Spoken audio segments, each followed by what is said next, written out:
আমরা সেজন্য আমাদের পজিশনটা তো স্পষ্ট। আমরা বলছি সমস্ত কিছু করেই নির্বাচন করতে হবে, তবে সেটা ডিসেম্বর থেকে ফেব্রুয়ারির মধ্যে এটা করা সম্ভব। আমরা আরেকটা নতুন প্রেক্ষাপট পেয়েছি। 70-এর যে নির্বাচন নিয়ে যে ষড়যন্ত্র হয়েছিল, বিজয়ী হওয়ার পরও বাংলার মানুষকে ক্ষমতায় বসতে দেওয়া হয় নাই, এবং এরপরে 25শে মার্চে যে গণহত্যা চালানো হয়েছে তার একটা ব্যাকক্ল্যাশ হয়েছিল 26শে মার্চ এবং 9 মাসের দীর্ঘ একটা রক্তক্ষয়ী যুদ্ধ। অনেকে বলেন যে 71 এবং 24 কি এক না, অবশ্যই এক না। 71 একটা প্রেক্ষাপট, সেখানে ছিল স্বাধীনতার সংগ্রাম, আর 24 হচ্ছে আমাদের স্বাধীনতার অর্জনকে পুনঃস্থাপন করার সংগ্রাম।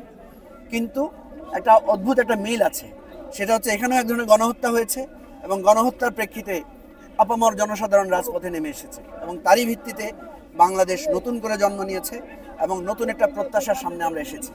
এখন আমাদের সামনে বিরাট একটা চ্যালেঞ্জ এবং প্রত্যাশার চাপ আমাদের সামনে আছে।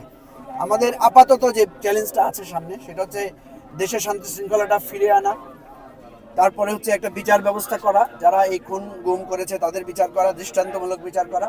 3 নম্বরে হচ্ছে আমরা যে সংস্কারের স্বপ্ন দেখেছি, সংস্কার করে রাষ্ট্রটাকে একটা নতুন জায়গায় নিয়ে যাওয়া, এবং সর্বোপরি একটা সুষ্ঠু অবাধ একটা নির্বাচনের ব্যবস্থা করা।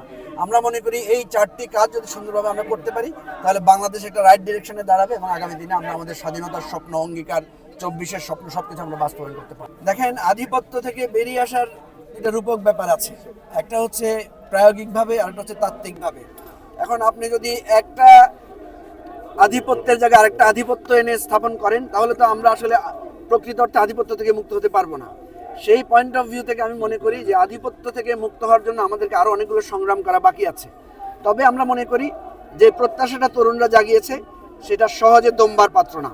নিশ্চয়ই নতুন করে কোনো আধিপত্যকে এই নতুন জনসমাজ, নতুনরা এটা কখনো মেনে নেবে না। দেখেন, একটা নির্বাচন তো অবশ্যই লাগবে, কিন্তু নির্বাচনের জন্য একটা পরিবেশ তৈরি হতে হবে। কারণ আপনি যদি এতগুলো জীবন দানের পরে যদি আপনি কোনো সংস্কার না করেন, আপনি যদি দেশের আইনশৃঙ্খলা পরিস্থিতির একটা স্টেবল পজিশনে না আনেন, আপনি যে সংস্কারের স্বপ্ন আমরা দেখিয়েছি সবাইকে, সেই সংস্কার আমরা যদি না করি, তাহলে যে নির্বাচনটা হবে সেটা অর্থবহ নির্বাচন হবে না। আমরা সেজন্য আমাদের পজিশনটা তো স্পষ্ট।